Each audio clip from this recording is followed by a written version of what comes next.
The blood on her apron had long since dried to rust by the time Delilah Sutherland stumbled through the door of the Wheatland boarding house, her hands trembling so violently she could barely grip the kitchen knife she still held. The autumn wind of 1877, Wyoming howled behind her, pushing dust and dead leaves across the threshold as she collapsed against the doorframe, her dark hair plastered to her sweat-soaked face despite the evening chill. Mrs. Henderson, the boarding house proprietor, let out a startled cry and rushed forward, but Delilah barely registered the older woman's presence.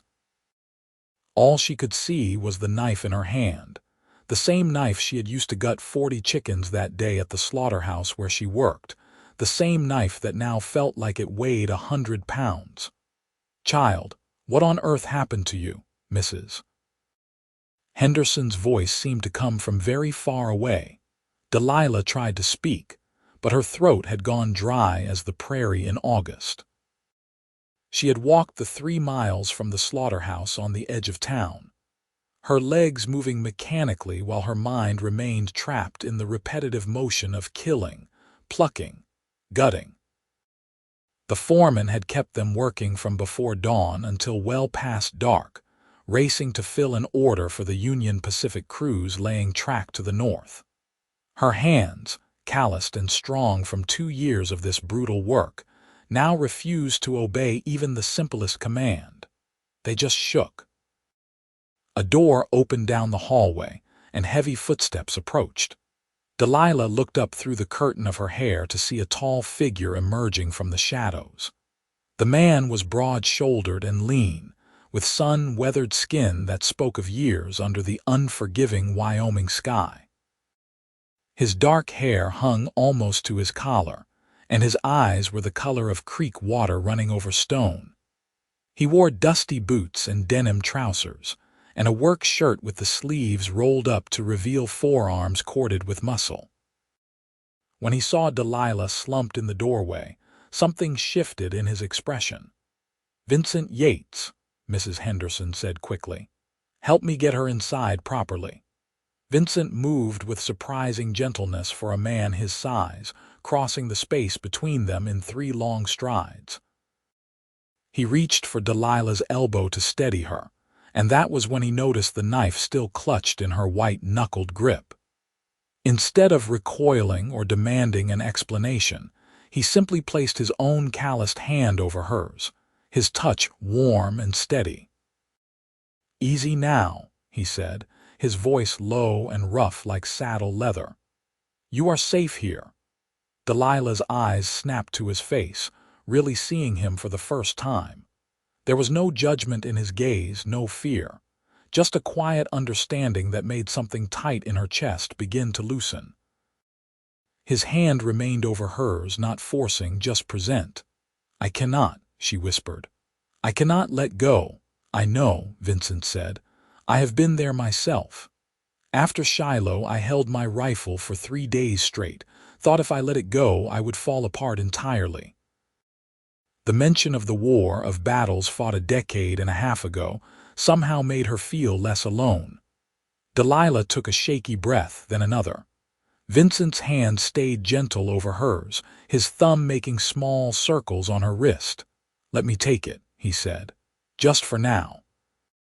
You can have it back whenever you want." Something about the promise that she could have it back made all the difference. Delilah felt her fingers begin to relax one by one until Vincent was able to slip the knife free. He handed it immediately to Mrs. Henderson, who whisked it away to the kitchen, then turned his full attention back to Delilah. "Can you walk?" he asked. She nodded, though she was not entirely certain it was true. Vincent seemed to sense this because he kept his hand on her elbow as he guided her into the boarding house parlor. The room was warm from the pot-bellied stove in the corner, and the kerosene lamps cast a golden glow over the worn furniture. He eased her into a chair near the fire, then crouched down in front of her so they were at eye level. "My name is Vincent," he said. "Vincent Yates. I have been boarding here about 2 weeks now, working at the livery stable down the street. You are Delilah, right? I have seen you leaving early in the mornings." She nodded again, surprised he knew her name. She had been so focused on survival these past months that she had barely noticed her fellow boarders. Mrs. Henderson's place housed perhaps a dozen people at any given time, mostly workers passing through Wheatland on their way to somewhere else. Delilah herself had been here since spring, when she had fled from her uncle's ranch in Colorado after he had tried to marry her off to a man 3 times her age. "I am sorry," she finally managed to say. "I did not mean to frighten anyone." "You did not frighten me," Vincent said. "You looked like you needed help, that is all." Mrs. Henderson bustled back into the parlor carrying a basin of warm water and some clean cloths. "Let me help you wash up, dear. You are covered in goodness knows what." Delilah looked down at herself and felt a fresh wave of horror. Her apron, her dress, even her arms were streaked with blood and feathers and worse. She had been so numb on the walk home that she had not even noticed. Now the sight and smell of it made her stomach turn. "I can step out," Vincent said, starting to rise. "No," Delilah said quickly, surprising herself. "Please stay." Something in his steady presence made her feel anchored. Without it, she feared she might drift away entirely. Vincent settled back on his heels and nodded, "Mrs." Henderson made quick work of helping Delilah clean her hands and face, clucking sympathetically the whole time. When the worst of the grime was gone, the older woman produced a cup of hot coffee liberally laced with whiskey. Delilah took it gratefully, wrapping both hands around the warm ceramic. "That man at the slaughterhouse is working you to death," Mrs. Henderson said firmly. "This is the 4th time this month you have come home looking like a ghost. It is not right." "I need the money," Delilah said. It was the simple truth. The slaughterhouse paid better than any other work available to a woman in Wheatland, even if the conditions were brutal. She made enough to pay for her room and board with a little left over, which she saved obsessively in case she needed to run again. "There are other ways to earn a living, Mrs. Henderson said. "Not for a woman alone with no family and no references," Delilah replied. She had tried to find other work when she first arrived in Wheatland. The dressmaker had no need of help. The hotel had laughed at her request. The restaurant owner had offered her a position that involved more than just serving food, and she had walked out before he could finish explaining. The slaughterhouse foreman had asked no questions and cared only that she showed up on time and worked hard. So that was what she did. Vincent had been quiet through this exchange, but now he spoke up. "When did you last eat a proper meal?" Delilah had to think about it. "Breakfast," she said. "I had some bread and butter this morning." "That was 16 hours ago," Vincent said. He stood up, his full height impressive in the low-ceilinged parlor. "Mrs. Henderson, is the kitchen still available?" "Of course, dear. Help yourself to whatever you need." Vincent looked down at Delilah, and something in his expression made her breath catch. "Your hands are still shaking," he said gently. "Let me cook tonight for you." The offer was so unexpected, so kind, that Delilah felt tears prick at her eyes.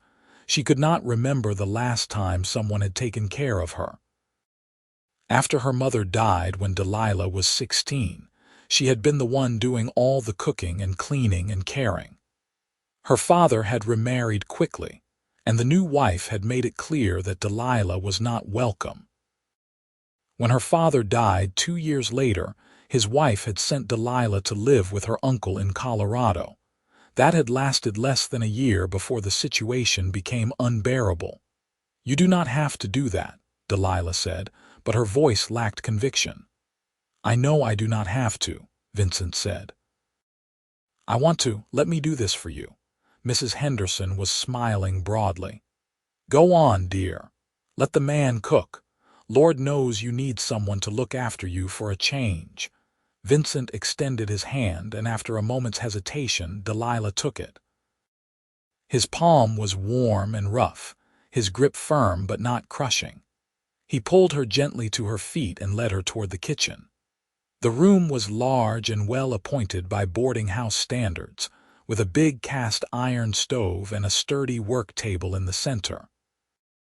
Vincent guided Delilah to a chair in the corner, far from the work area, and made sure she was comfortable before he began gathering ingredients.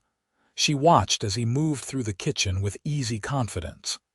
He found eggs, butter, a loaf of bread, some bacon, and a jar of preserved tomatoes. His movements were economical and practiced, the actions of someone who had cooked for himself many times before. He got the stove heating, sliced the bacon, and set it to frying in a cast iron skillet. "How did you learn to cook?" Delilah asked, finding her voice gradually returning to normal. Vincent glanced over his shoulder at her, a slight smile playing at his lips. "Necessity, mostly. My mother died when I was young, and my father was not much for domestic work. It was learn or starve." "I am sorry about your mother. It was a long time ago," Vincent said. He cracked eggs into a bowl and whisked them with a fork. "After the war, I spent some years drifting. Worked as a ranch hand, a stable worker, even a railroad layer for a while. When you are on the trail or in a bunkhouse, you learn to cook or you eat somebody else's terrible attempts. I figured I might as well learn." The bacon began to sizzle and pop, filling the kitchen with its rich aroma. Delilah felt her stomach growl, reminding her how hungry she actually was. Vincent poured the eggs into another skillet, stirring them gently, then cut thick slices of bread to toast on the stove top. "What brought you to Wheatland?" Delilah asked. "Work, same as everyone else," Vincent said. "I had been working on a ranch down near Cheyenne, but the owner sold out to a big cattle company. They brought in their own men, so those of us who had been there got let go. I heard the livery here needed someone who knew horses, so I came north." He flipped the bread, the underside golden brown. "What about you? Mrs. Henderson mentioned you are from Colorado." Delilah hesitated, unsure how much to share, but something about Vincent's calm demeanor made her want to talk. "I grew up in Kansas originally, a little farm outside of Lawrence. My father tried his hand at wheat farming, but it was never very successful. After my mother died and he remarried, things got worse. When he passed, his wife did not want me around, so she sent me to live with my uncle near Colorado Springs. He had a ranch there." "Had?" Vincent asked, catching the past tense. "He still does, I suppose," Delilah said, "but I am no longer welcome there. He had plans for me that I did not agree with, so I left." Vincent nodded, not pressing for details. He plated the food with surprising care, arranging the eggs, bacon, toast, and tomatoes in an appealing pattern.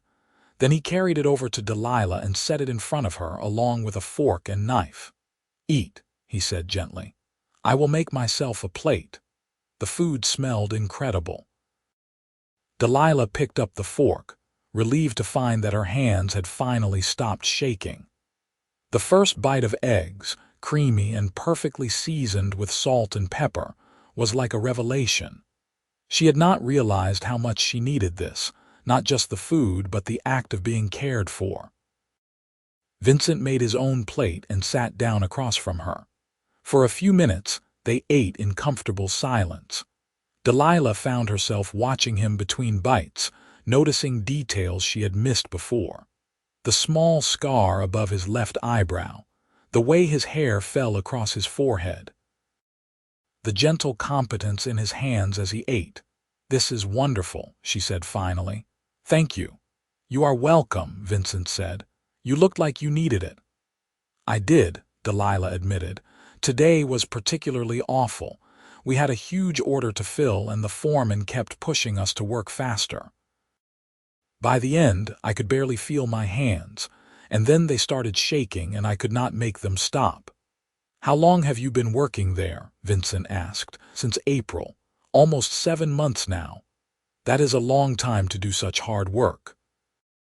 "I do not have many choices," Delilah said, a defensive edge creeping into her voice. "I am not criticizing," Vincent said quickly. "Just observing. You are tough to have lasted that long. Most people could not do what you do." The compliment caught her off guard. Delilah was used to people looking down on her work, seeing it as degrading or beneath notice. Having someone acknowledge the difficulty of it, the strength it required, made her feel seen in a way she had not expected. "What is it like, working at the livery?" she asked, wanting to shift the focus away from herself. Vincent's expression brightened slightly. "I like it well enough. The owner, Mr. Garrett, is a fair man. He pays on time and does not ask for more than a reasonable day's work. Mostly I am shoeing horses, mucking stalls, the occasional repair work. It is steady and it pays decent." "Do you like horses?" Delilah asked. "I do," Vincent said. "They are honest creatures. They do not lie or pretend to be something they are not. You treat them well, they will do the same for you. I find that simpler than dealing with most people." Delilah smiled, her first real smile of the day. "I can understand that." They finished their meal and Vincent cleared the plates without being asked. He washed them in the basin, his movements methodical and thorough. Delilah watched him, feeling something unfamiliar stirring in her chest. It had been so long since anyone had shown her simple kindness without expecting something in return. "How are your hands feeling now?" Vincent asked as he dried the last plate. Delilah flexed her fingers experimentally. "Better. Steady. Good." He hung the dish towel on its hook and turned to face her fully. "Listen, I do not want to overstep, but if you need help again, if you come home and your hands are shaking or you just need someone to talk to, my room is at the end of the hall upstairs. Number 7. You can knock anytime." "That is very kind of you," Delilah said. "But I do not want to be a burden." "You are not a burden," Vincent said firmly. "I am offering because I want to. No other reason." Delilah studied his face, looking for any sign of ulterior motive. She had learned to be wary of men who offered help because it almost always came with strings attached, but Vincent's expression was open and sincere. Either he was a very good liar, or he genuinely meant what he said. "Thank you," she said finally. "I appreciate it more than you know." Vincent nodded, satisfied. "Get some rest. You look like you need it." Delilah realized suddenly how exhausted she was. The food and the warmth and the simple human kindness had drained away the adrenaline that had been keeping her upright. She stood, swaying slightly, and Vincent was immediately at her side, his hand on her elbow to steady her. "Easy," he said. "Let me walk you to your room." She did not protest. Together they climbed the narrow stairs to the second floor where the boarding rooms were located. Delilah's room was number 3, a small space barely large enough for a bed, a wardrobe, and a washstand. But it was hers, and it was clean, and it was safe. That was all that mattered. Vincent waited in the hallway while she unlocked her door. "Sleep well, Delilah," he said. "You too, Vincent," she replied. She closed the door and leaned against it, listening to his footsteps recede down the hall. Then she changed into her nightgown, washed her face once more, and collapsed onto the bed. For the first time in months, she felt something other than fear and exhaustion. She felt hopeful. The next morning, Delilah woke to pale sunlight streaming through her small window. For a moment, she lay still, assessing how she felt. Her hands were sore but no longer shaking. Her body ached from yesterday's labor, but it was a manageable pain. She rose, dressed in her work clothes, and braided her hair into a practical plait. When she came downstairs, Mrs. Henderson was setting out breakfast in the dining room. Several boarders were already eating, and Delilah spotted Vincent immediately. He was seated at the far end of the long table, eating eggs and biscuits. When he saw her, he nodded in greeting. Delilah filled a plate and found a seat. She was usually too nervous to eat much before work, but this morning she found she had an appetite. As she ate, she became aware of Vincent rising from his seat and crossing to her side of the table. "Morning," he said. "How are you feeling?" "Better," Delilah said honestly. "Thank you again for last night."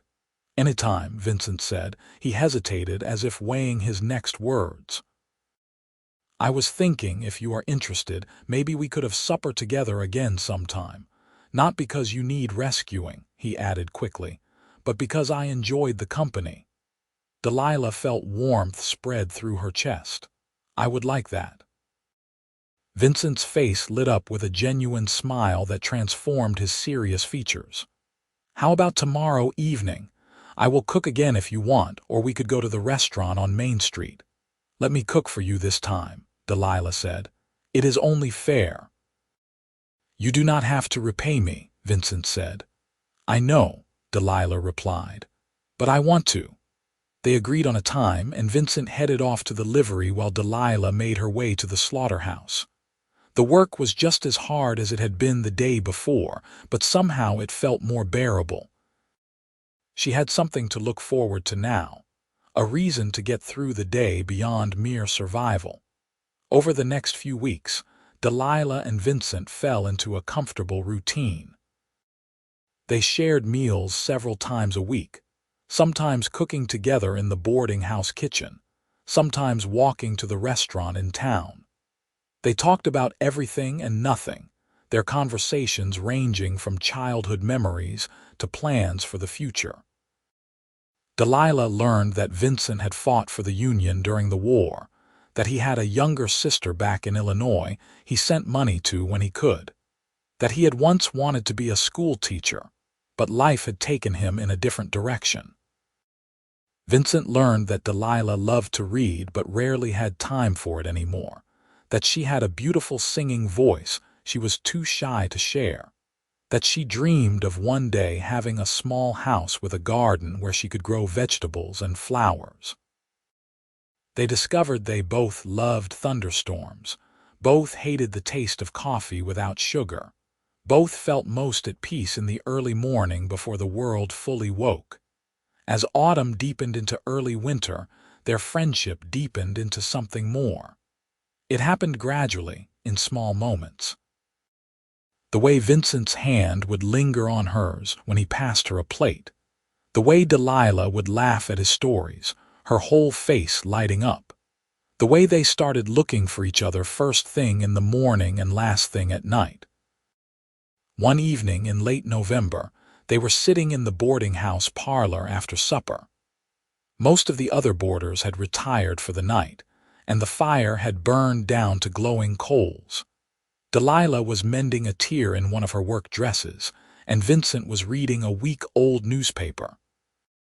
The silence between them was comfortable, familiar. "Delilah," Vincent said suddenly, setting down the paper. "Can I ask you something?" "Of course," she said, looking up from her sewing. "Your uncle back in Colorado, what exactly happened there?" Delilah's hand stilled on the fabric. She had known this question would come eventually, but that did not make it easier to answer. "He wanted me to marry his business partner," she said quietly. "A man named Herbert Caldwell. He was 53 years old, had buried 2 wives already, and had a reputation for being cruel. My uncle owed Caldwell money, and he thought marrying me off would settle the debt." Vincent's jaw tightened. "Did he hurt you?" "Caldwell? No, I left before he could, but he tried." The memory made her shudder. "He came to the house one night drunk and tried to force his way into my room. I hit him with a poker from the fireplace and ran. I took what little money I had saved and caught a stage north. I have been running ever since." "You do not have to run any more," Vincent said. He moved from his chair to sit beside her on the settee. "You are safe here. I will make sure of that." "You cannot promise that," Delilah said, but she wanted desperately to believe him. Caldwell is a powerful man. If he really wants to find me, he could. Then I will stand between you and him, Vincent said simply. And so will Mrs. Henderson and Mr. Garrett from the livery, and half the town besides. You have people here who care about you, Delilah. You are not alone. Tears spilled down Delilah's cheeks before she could stop them. Vincent pulled her gently against his chest, and she buried her face in his shirt, letting herself cry for the first time since leaving Colorado. He held her through it all, one hand stroking her hair, murmuring soft reassurances. When the tears finally subsided, Delilah pulled back slightly to look up at him. "Why are you so kind to me?" she asked. "Because you deserve kindness," Vincent said, "and because I care about you more than I probably should." "What do you mean?" Vincent took a deep breath. "I mean that I have fallen in love with you, Delilah. I did not plan to. I was not looking for it. But it happened anyway, and now I cannot imagine my days without you in them." Delilah's heart was hammering in her chest. "Vincent, you do not have to say anything," he interrupted. "I just wanted you to know. No pressure, no expectations. I will be your friend if that is all you want. But if you want more, if you feel even a fraction of what I feel, then I am here. I am not going anywhere." Delilah reached up and touched his face, her palm resting against his rough cheek. "I feel it too," she whispered. "I have been so scared to admit it, but I feel it too. I love you, Vincent." The smile that broke across his face was like the sun coming out from behind clouds. He leaned down slowly, giving her every opportunity to pull away, and pressed his lips to hers. The kiss was gentle and sweet and full of promise. Delilah melted into him, feeling safe for the first time in longer than she could remember. When they finally pulled apart, Vincent rested his forehead against hers. "Marry me," he said. Delilah laughed, the sound shaky but genuine. "We have only known each other a few months." "I do not care," Vincent said. "I know what I feel. I know what I want. I want to wake up next to you every morning and fall asleep beside you every night. I want to build a life with you, Delilah. Say yes." "Yes," Delilah said, because what else could she say? "Yes, I will marry you." They were married 3 weeks later, 2 days before Christmas, in a simple ceremony at the small church in Wheatland. Mrs. Henderson stood as witness, along with Mr. Garrett from the livery. Delilah wore a borrowed dress of pale blue wool, and Vincent wore his best shirt and trousers. The preacher's wife played hymns on an old piano, and when Vincent slipped a simple gold band onto Delilah's finger, she felt her whole world shift into place. They could not afford a wedding trip, but Mr. Garrett gave Vincent 3 days off as a wedding present. They spent those days in their new room at the boarding house, a slightly larger space that Mrs. Henderson had rearranged for them. It had a proper bed, a wardrobe, a table and 2 chairs, and a window that looked out over the street. It was not much, but it was theirs. On their wedding night, Vincent was patient and gentle, taking his time to make sure Delilah was comfortable. She had been nervous, knowing nothing of what happened between a husband and wife beyond vague warnings from her mother years ago. But Vincent made it beautiful, made her feel cherished and desired in equal measure. Afterward, they lay tangled together in the narrow bed, Delilah's head on Vincent's chest, listening to the steady beat of his heart. "I cannot believe this is real," she murmured. "It is real," Vincent said, pressing a kiss to the top of her head. "You are my wife, and I am your husband, and nothing is going to change that." Delilah fell asleep feeling happier than she could ever remember being. Life settled into a new rhythm after the wedding. Delilah continued working at the slaughterhouse, though Vincent hated it. They needed the money. Both of them agreed on that, but he worried constantly about her. Every evening when she came home exhausted and aching, he would draw water for her to wash, massage her sore hands and shoulders, and make sure she ate properly. In early February, Delilah realized she was pregnant. The signs were unmistakable. The morning sickness, the exhaustion that went beyond simple tiredness, the tenderness in her breasts. She was terrified to tell Vincent, afraid of how they would manage with a baby on the way. But when she finally worked up the courage, his reaction was pure joy. "A baby," he said, his voice full of wonder. He placed his hand on her still flat stomach. "We are going to have a baby. Are you happy?" Delilah asked anxiously. "I know we did not plan for this so soon." "I am thrilled," Vincent said. "This is the best news you could have given me." Then his expression turned serious. "But you have to quit the slaughterhouse. I am not having you do that kind of work while you are carrying our child." "We need the money," Delilah protested. "We will manage," Vincent said firmly. "I will take on extra work. Mr. Garrett mentioned he could use help with the books, and I can do that in the evenings. We will figure it out, but you are not going back to that place." They argued about it for several days, but Vincent was immovable. Finally, Delilah agreed to give notice. The foreman at the slaughterhouse was not pleased, but he could not force her to stay. Her last day was in mid-February, and when she walked out of that blood-soaked building for the final time, she felt like a weight had been lifted from her shoulders. Without the grueling work at the slaughterhouse, Delilah found she had time and energy for other things. She helped Mrs. Henderson around the boarding house in exchange for a reduction in their rent. She started reading again, borrowing books from the town's small lending library. She even joined a quilting circle that met at the church every Thursday afternoon. For the first time since leaving her childhood home, she began to build a community. Vincent was true to his word about taking on extra work. In addition to his job at the livery, he started keeping Mr. Garrett's financial records and took on occasional carpentry jobs around town. The work was hard, and he often came home exhausted, but he never complained.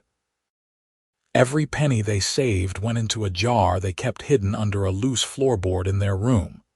It was their future, Vincent said. Their chance at something better.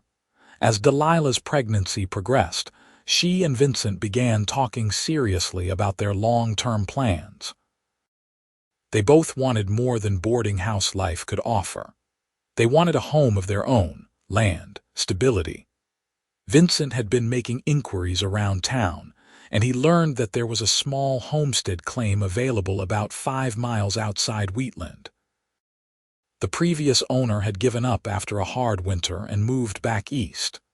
The claim included 80 acres of prairie land, a small cabin, and a barn that needed repairs. It would be hard work, Vincent told Delilah one evening in May as they sat in their room discussing it. The cabin is barely livable and the land has been neglected. But it is ours for the claiming if we can prove it up. We would need to live there for 5 years and make improvements. Could we manage it? Delilah asked, one hand on her swollen belly. The baby was due in early autumn, and she was already having trouble moving comfortably. "I think so," Vincent said. "We have been saving every spare cent.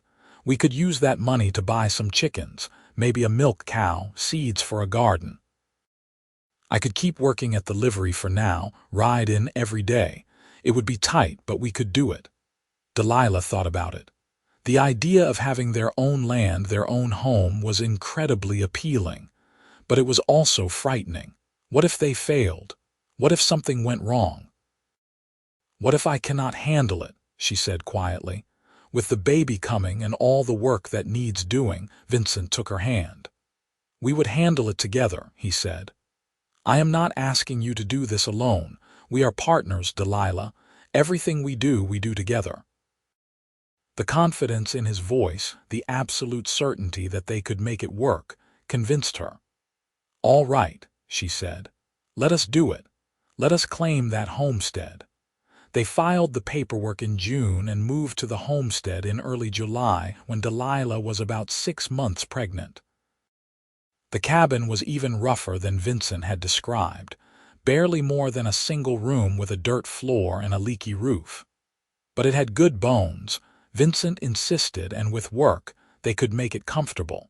He was right.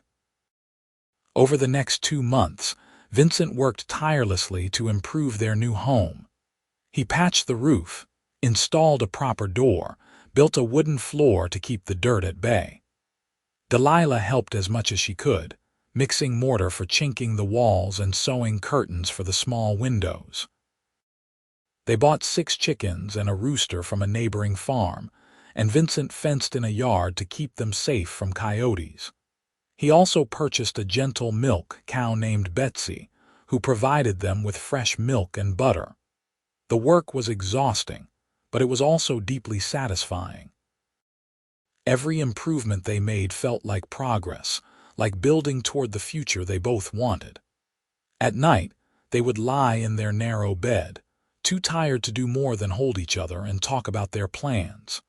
Next spring, they would plant a proper vegetable garden. The year after that, maybe they could afford a horse. In 5 years, when the homestead was officially theirs, they could expand the cabin, maybe add a second room for children, plural. They both wanted a large family, wanted to give their kids the stability and love neither of them had known growing up. In late September, on a cool morning with the scent of autumn in the air, Delilah went into labor. Vincent rode hard to town to fetch the midwife, Mrs. Patterson, then stayed by Delilah's side through the long hours that followed. The labor was difficult, and there were moments when Delilah was certain she could not go on. But Vincent held her hand, wiped her brow, and told her she was the strongest person he had ever known. Finally, just as the sun was setting, their son was born. He was tiny and red and screaming, and he was perfect. Vincent held him with shaking hands, tears streaming down his face. "He is beautiful," he whispered. "Delilah, he is so beautiful." They named him William after Vincent's father. Baby William was a good baby, sleeping for long stretches and nursing well. Delilah recovered from the birth more quickly than Mrs. Patterson had expected, and within a few weeks, she was back to helping with the farm work. Life with a newborn was challenging. There were sleepless nights and moments of frustration, but there was also profound joy. Watching Vincent with William, seeing the tenderness in his eyes as he held their son, made Delilah fall in love with him all over again. He was a devoted father, always willing to walk with William when he cried, to change soiled diapers, to sing silly songs that made the baby coo. Winter came early that year, with the first snow falling in late October. Vincent made sure they were prepared, laying in supplies of food and firewood. The cabin, now properly chinked and with a good roof, stayed surprisingly warm. On the coldest nights, they would all huddle together in bed, William between them, listening to the wind howl outside. It was during one of these nights that Delilah brought up something that had been worrying her. "Vincent," she said quietly, "do you think Caldwell is still looking for me?" Vincent was silent for a moment. "I do not know," he said honestly. "But even if he is, he would never find you out here. You are Delilah Yates now, not Delilah Sutherland. You are a married woman with a family. You are not the same person who ran away from Colorado." "I hope you are right," Delilah said. "I am right," Vincent said firmly. "And even if I am wrong, even if he somehow did find us, he would have to go through me first. I will not let anyone hurt you or William. I promise you that." Delilah believed him. Vincent had never broken a promise to her, and she did not think he would start now. The winter passed slowly but not unpleasantly. They were snowed in for weeks at a time, but they had each other, and that was enough. Vincent worked on small projects around the cabin, building furniture and toys for William. Delilah sewed clothes and quilts, and read aloud from their small collection of books. William grew rapidly, his eyes changing from newborn blue to a warm brown like his father's. Spring came in late March, bringing with it muddy fields and the promise of new growth. Vincent began preparing the land for planting, breaking ground for a large vegetable garden and a small field of wheat. Delilah helped when she could, though chasing after William, who was now crawling everywhere, took up most of her time. One afternoon in early April, Delilah was hanging laundry on the line they had strung between the cabin and the barn when she heard the sound of approaching horses. She looked up to see two riders coming up the dirt track that served as their road. Her heart began to pound. They rarely had visitors, and unexpected company usually meant trouble. She scooped up William from where he was playing in the grass and hurried inside. Vincent was in the barn working on repairs, and she called out to him. He emerged immediately, sensing her distress, and together they watched as the riders drew closer. As they approached, Delilah felt her blood turn to ice. One of the riders was her uncle, Marcus Sutherland.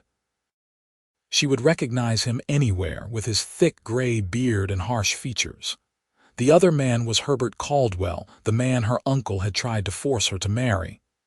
"Get inside," Vincent said quietly. "Take William and lock the door." "No," Delilah said. "I will not hide any more." Vincent looked at her, and something in her expression made him nod. "All right," he said, "but stay behind me." The two men reined in their horses a few yards from the cabin. Marcus dismounted first, his expression cold. Caldwell followed, his small eyes fixed on Delilah with an intensity that made her skin crawl. "Delilah," Marcus said, "you have been difficult to find." "That was intentional," Delilah said, keeping her voice steady. "I have nothing to say to you." "You have a great deal to answer for," Marcus said. "You broke a promise, girl. An agreement was made." "I made no agreement," Delilah shot back. "You tried to sell me like livestock. That is not a promise I was obligated to keep."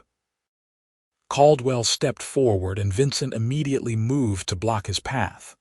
The two men were roughly the same height, but Vincent was younger and leaner. Caldwell sneered at him. "Who is this?" Caldwell demanded. "Your protector."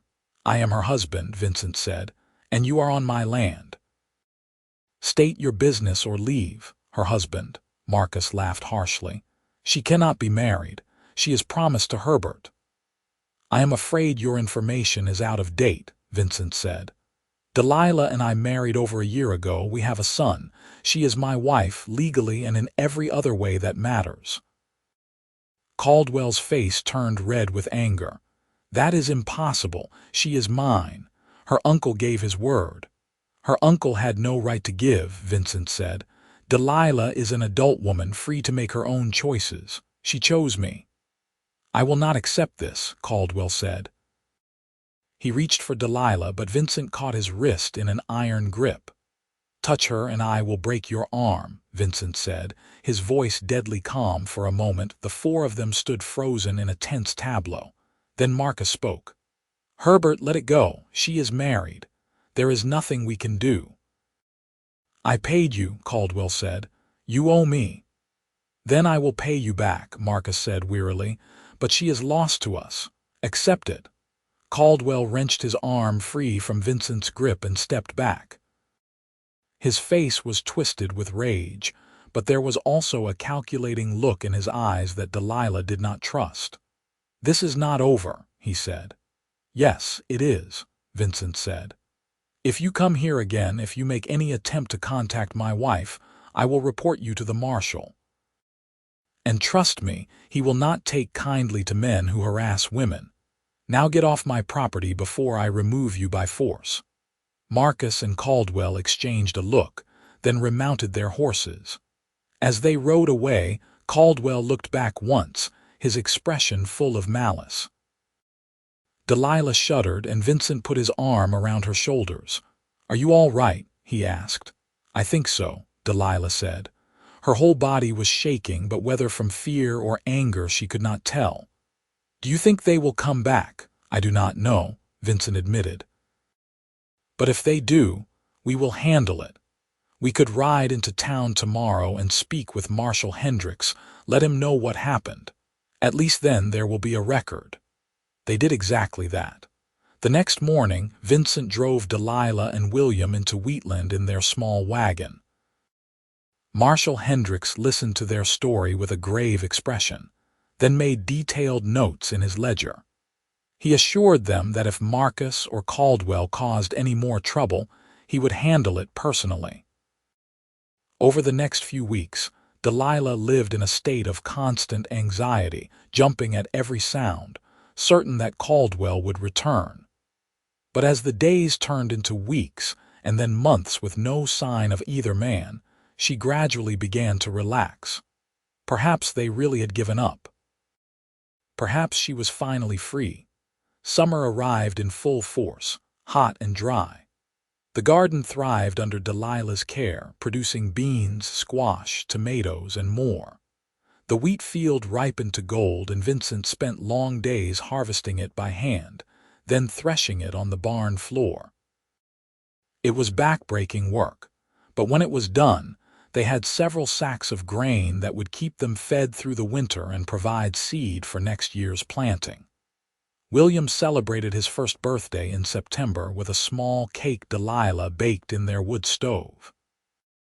He was walking now, toddling around the cabin and yard on sturdy legs, getting into everything.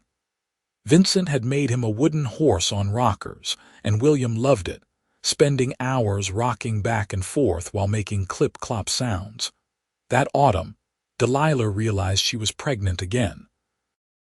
She told Vincent one evening as they sat on the porch watching the sunset.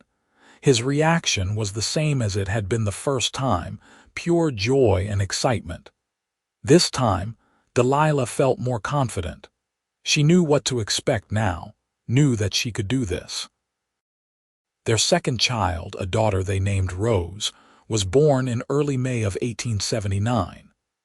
The birth was easier than William's had been, and Rose was a calm, contented baby from the start. She had Delilah's dark hair and Vincent's brown eyes, and she almost never cried. With two small children, life on the homestead became even more demanding, but it was also richer, fuller. Vincent had expanded the cabin during the winter, adding a second room that served as a bedroom for the children. He had also built a proper chicken coop and enlarged the barn. They now had 3 cows, a dozen chickens, and Vincent had saved enough to buy a horse, a sturdy gelding named Duke who could pull the plow and wagon. The homestead was thriving, and so was their family. On warm summer evenings, they would sit on the porch together, Vincent and Delilah in rocking chairs while William and Rose played at their feet. They would watch the sun set over the prairie, painting the sky in shades of gold and crimson, and count their blessings. "Do you remember that first night at the boarding house?" Delilah asked one such evening, "when my hands were shaking and I could not let go of that knife." "I remember," Vincent said. "You looked so lost, so scared. I just wanted to help." "You saved me that night," Delilah said. "And every day since. I do not think I ever properly thanked you for that." "You do not need to thank me," Vincent said. "You saved me too, you know. Before I met you, I was just drifting, going through the motions. You gave me a reason to build something, to put down roots. You gave me a family, a home, a purpose. That is worth more than I can say." Delilah reached over and took his hand. "I love you, Vincent Yates." "I love you too, Delilah Yates," he said. The years continued to pass, each one bringing new challenges and new joys. A third child joined them in 1881, another son they named Samuel. Then a fourth in 1883, a daughter named Lily. The cabin was expanded again and again to accommodate their growing family. The homestead prospered, with fields of wheat and corn, a large vegetable garden, an orchard of young fruit trees, and a growing herd of cattle. Vincent's work at the livery had transitioned into doing occasional blacksmithing work for neighbors, which he could do in his own barn. Delilah sold eggs, butter, and vegetables in town, developing a reputation for quality that kept customers coming back. Together, they built a life that was comfortable, if not luxurious. In 1884, 5 years after they had claimed the homestead, the land officially became theirs. They celebrated with a gathering of friends and neighbors, a rare party that filled their cabin and yard with laughter and music. Marshall Hendricks attended, as did Mr. Garrett and Mrs. Henderson from the livery and boarding house. Even the preacher and his wife came, bringing a beautiful quilt the church ladies had made as a gift. It was a perfect day, warm and sunny, with a gentle breeze that kept the heat bearable. The children ran wild, playing games in the yard while the adults talked and ate. Delilah stood on the porch, watching it all, and felt overwhelmed with gratitude. 10 years ago she had been running for her life, terrified and alone. Now she had all this: a loving husband, 4 healthy children, a thriving homestead, and a community that cared about them. Vincent came up beside her and slipped an arm around her waist. "What are you thinking?" he asked. "That I am the luckiest woman alive," Delilah said. "I am the lucky one," Vincent said. He kissed her temple. "Come on, Mrs. Patterson is asking for your pickles recipe, and I have no idea how to make pickles." Delilah laughed and let him lead her back into the crowd. The children continued to grow. William showed an early aptitude for working with animals, and by the time he was 8, he was helping Vincent with all the livestock. Rose inherited her mother's green thumb and spent hours in the garden, coaxing even the most stubborn plants to bloom. Samuel was the adventurous one, always climbing trees or exploring the creek that ran through the eastern edge of their property. Lily, the baby, was quiet and thoughtful, happiest when curled up with a book. In 1886, Delilah gave birth to their 5th and final child, another daughter they named Grace. The birth was difficult, and afterward, the midwife told Delilah that she should not have any more children. Delilah was content with this. 5 children were plenty, more than she had ever dared to dream of. Grace was a perfect addition to their family, a sweet baby with blonde hair and blue eyes who charmed everyone she met. As the years passed and the children grew older, Vincent and Delilah found themselves with more time together. The older children could help with most of the farm work now, giving their parents occasional evenings to themselves. They would take walks across their land, hand in hand, marveling at how far they had come. "You ever miss the old days?" Vincent asked during one such walk. "Before all this responsibility, not for a second," Delilah said. "Do you?" "No," Vincent said. "This is everything I ever wanted. You, the kids, this land.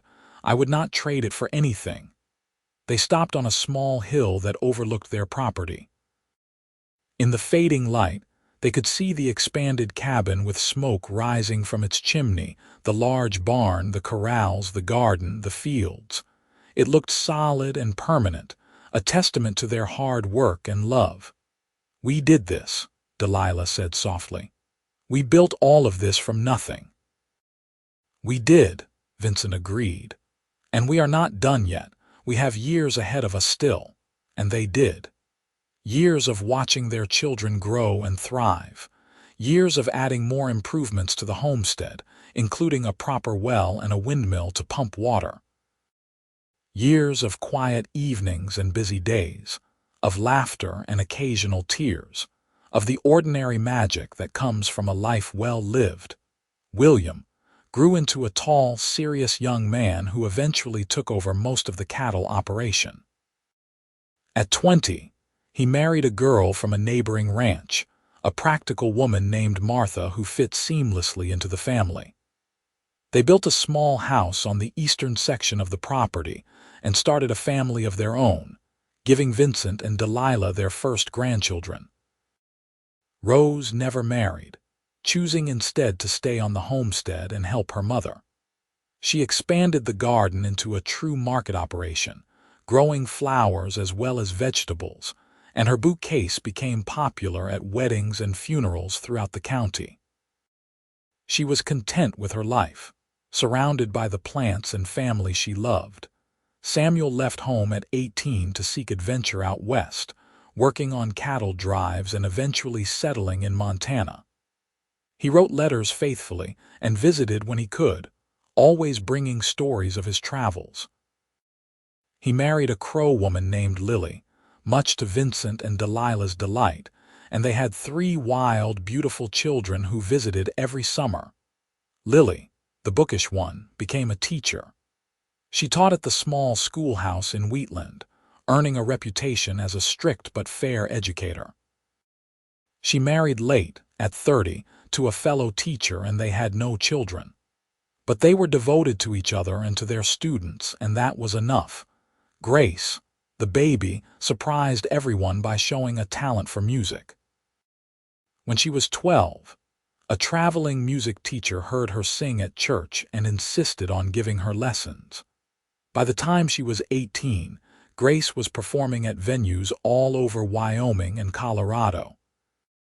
She eventually married a musician and moved to Denver, but she came home often, always bringing new songs to share with her family. Vincent and Delilah watched all of this with pride and amazement. Their children had grown into good, capable adults who were making their own marks on the world. The homestead continued to prosper, now spanning over 300 acres thanks to strategic purchases of adjacent land. They had built something that would last, something their grandchildren and great-grandchildren could inherit. In the spring of 1902, Vincent and Delilah celebrated their 25th wedding anniversary. The celebration was huge, with family coming from all over to attend. All 5 of their children were there, along with their spouses and children. Friends from town, neighbors from surrounding ranches, everyone who had been part of their lives came to mark the occasion. There was a big dinner with tables set up in the yard, loaded with food. There was dancing to music played by Grace and her husband. There were toasts and speeches, some serious, some funny. And at the center of it all were Vincent and Delilah, now in their mid-40s but still looking at each other with the same love and devotion they had shown as newlyweds. 25 years, Delilah marveled as they danced together under the stars. It seems like both a lifetime and no time at all. I know what you mean, Vincent said.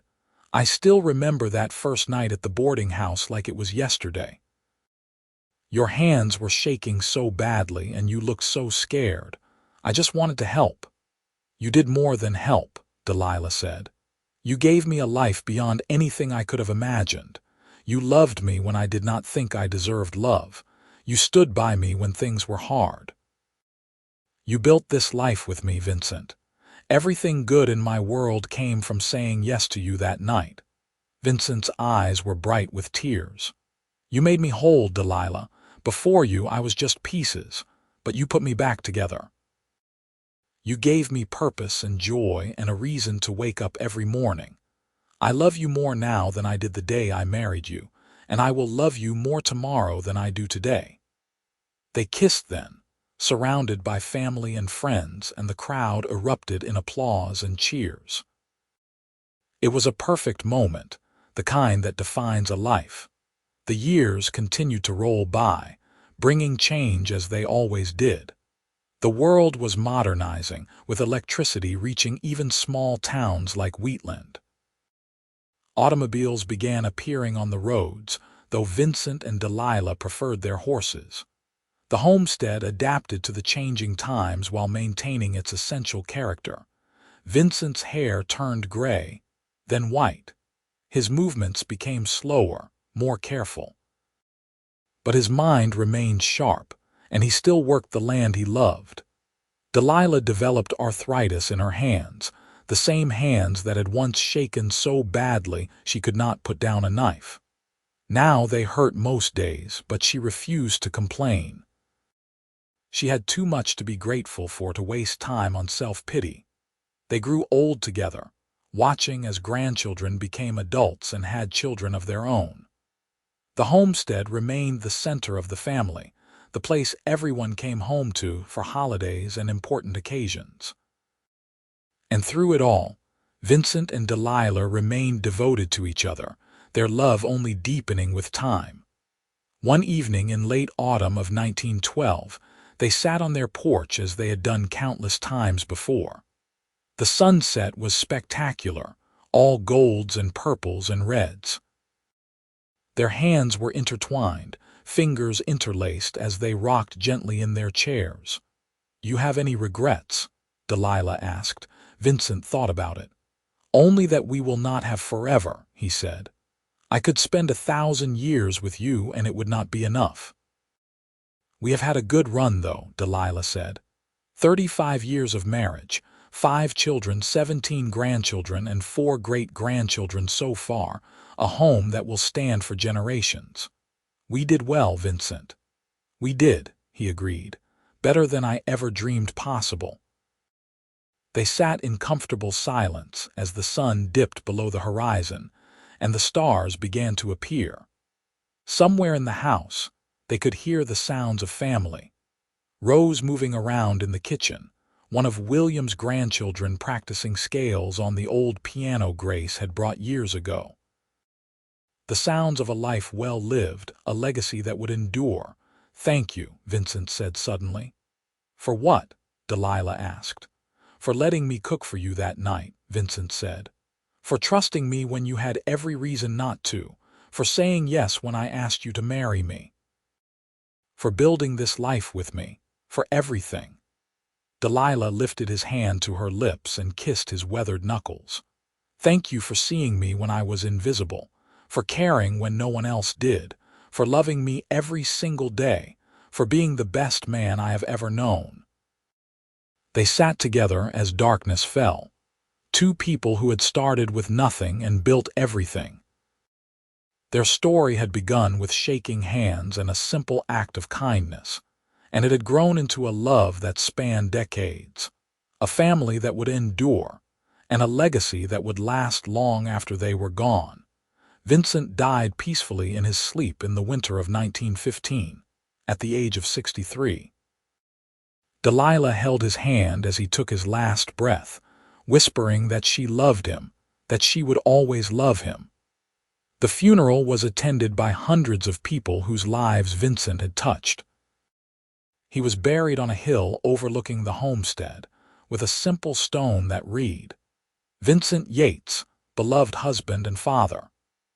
Delilah lived another 7 years, spending her days tending the garden, reading to her great-grandchildren, and waiting for the day she would see Vincent again. She never remarried, never even considered it. Vincent had been her one true love, and she was content to remain his wife until the end. She passed away in her sleep on a warm spring morning in 1922, surrounded by family. In her hand was the gold wedding band Vincent had placed on her finger 44 years earlier. She was buried next to Vincent on the hill, her stone reading, "Delilah Yates, beloved wife and mother."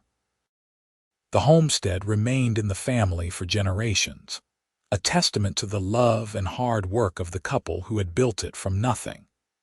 And though the original cabin was eventually replaced with a modern house, and the old barn gave way to new structures, the story of Vincent and Delilah lived on. It was told to children and grandchildren, great-grandchildren and great-great-grandchildren, a reminder that love and determination could overcome any obstacle. Their story had begun with trembling hands and a gentle offer of help. It had grown into a partnership that weathered every storm and celebrated every joy. They had built a life together, raised a family, created a legacy that would endure long after they were gone. And at the heart of it all was love, simple and profound, the kind that changes everything. Years later, when the family gathered for reunions on the old homestead, someone would inevitably tell the story of how it all began. How Delilah had come to Wheatland running from a terrible fate, how she had worked herself to exhaustion, how her hands had shaken so badly she could not let go of a knife, and how Vincent, a cowboy who barely knew her, had taken that knife gently from her hands and said, "Let me cook tonight for you." That simple act of kindness had changed both their lives. It had been the first step on a journey that would span decades and touch countless lives. It was a reminder that sometimes the most important moments come not in grand gestures, but in quiet acts of compassion, in seeing someone's pain and choosing to help, in offering comfort to a stranger who might become so much more. The legacy of Vincent and Delilah Yates lived on in the land they had cultivated, in the children and grandchildren they had raised, in the community they had helped build. But most of all, it lived on in the example they had set. That love rooted in kindness and nurtured with dedication could grow into something magnificent, something that would endure long after the people themselves had passed from the world. Their story was one of hope and resilience, of two broken people finding wholeness in each other. It was proof that even the darkest nights can give way to dawn, that even the most wounded hearts can heal, that love can indeed conquer all. And it all began on a cold autumn evening in Wyoming, with shaking hands, a gentle touch, and an offer to cook dinner for a woman who desperately needed someone to care.